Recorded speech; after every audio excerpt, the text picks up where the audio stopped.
this is Susan Bissett. I thought maybe I'd show you how to make the pesto. I have all that basil and I know that I'm going to be making boatloads of pesto, and I thought, well, why don't I just show you how to make that, and then maybe you can be inspired to go out and get some basil and some fresh herbs and make your own delicious combinations. This recipe is very simple. It comes out of one of my favorite books. It's called Raw Food Made Easy, and it's by Jennifer Cornbleet, C-O-R-N-B-L-E-E-T. If you were to go on the website and Google Jennifer Cornbleet, you were to see that she has got some wonderful recipes using raw fruits and vegetables. Okay, so this only has 1, 2, 3, 4, 5 ingredients, so it should go pretty fast. I've got them all prepared and ready to go. It says that I'm going to take 2 cups of basil, but I need 2 cups of basil, olive oil, and garlic, and salt, and raw pine nuts. But what I'd like to do is to put the basil in last. So, this is a Cuisinart food processor. I suppose any processor will do. I've always had the Cuisinart. I happen to be partial to it. But anything that works, works. That's good for me. Okay, here is a 1/4 cup. No, I'm going to put in the garlic first. It says a teaspoon of crushed garlic, which is 2 cloves. Well, I've got these 2 cloves. I want to put them in because I want them, I want to be sure that they get to be ground up as much as they can. So if they go in dry, then they bounce a little bit more. Then when I add the oil, they'll stick more to the side. And I'd like to have them as fine as I can have them.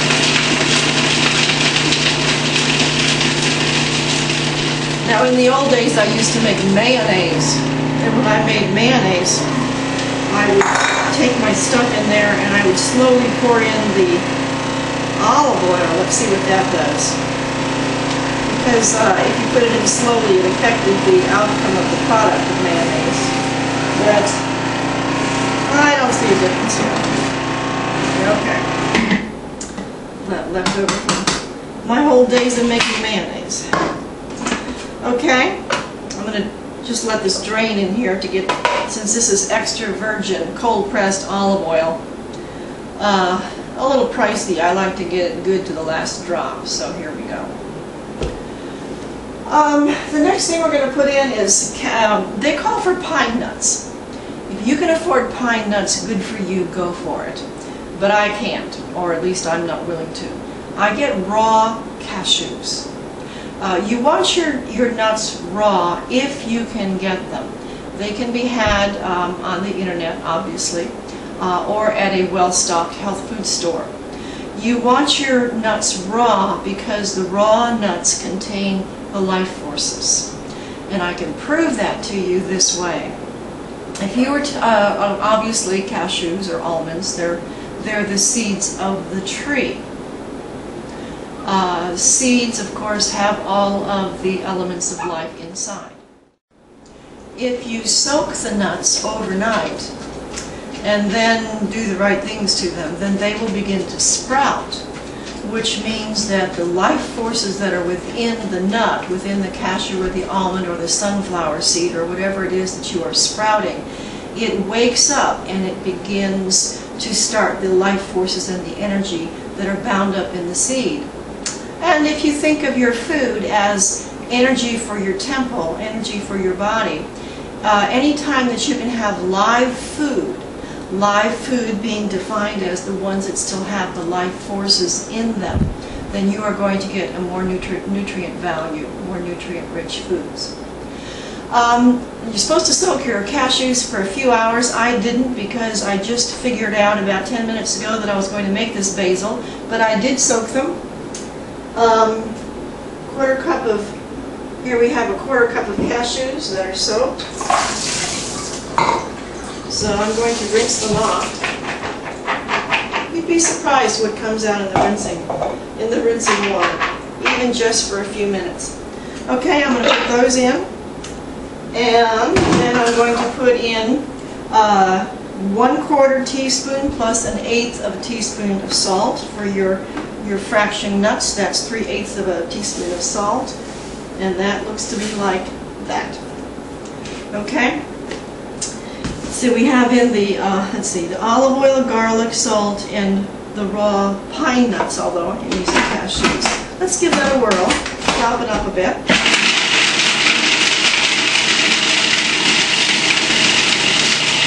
Okay, now they want 2 cups of packed basil leaves. So here's the basil that I took off the table that I showed you just a few minutes ago.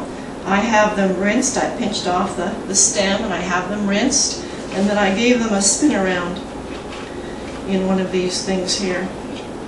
Okay, I like this. You can wash your vegetables, put it in here. I'm sure that you know what this is, and give it a spin. Okay, now here we go. Let's pack these tightly packed.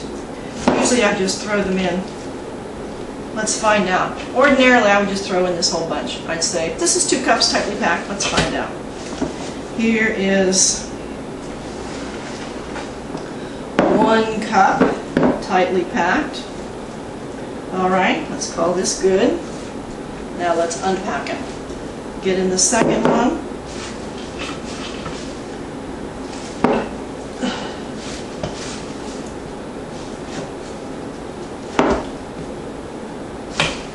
Oh, pretty close.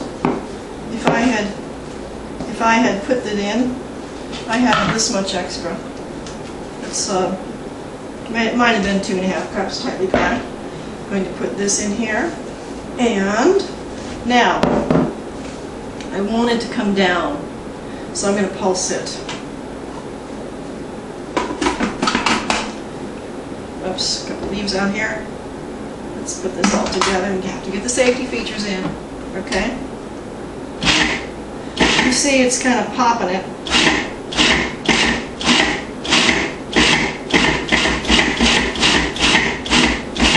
See, now that all of these here have been incorporated. Alright, now I'm going to take my scraper.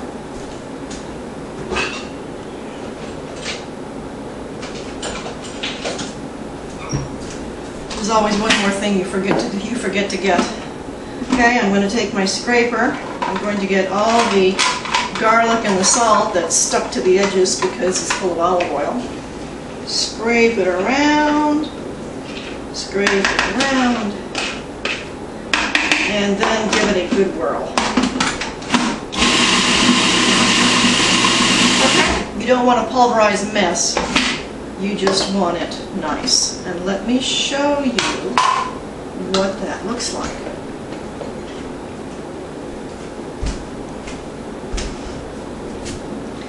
Okay, let's see.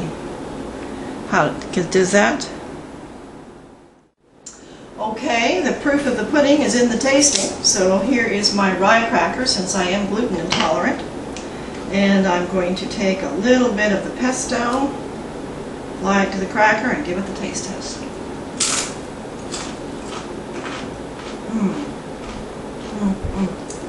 Boy, this says summertime. I'll finish the rest later, or I'll end up with basil in my teeth. I just want to show you how easy it is to make raw, living food.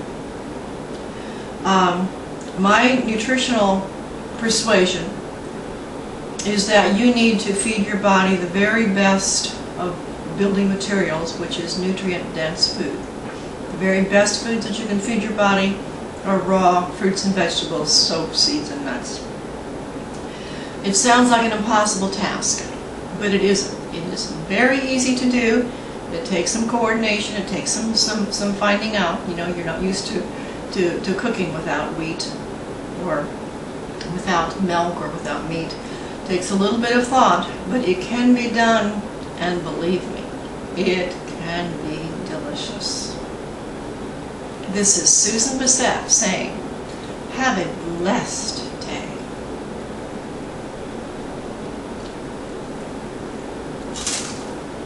Mm.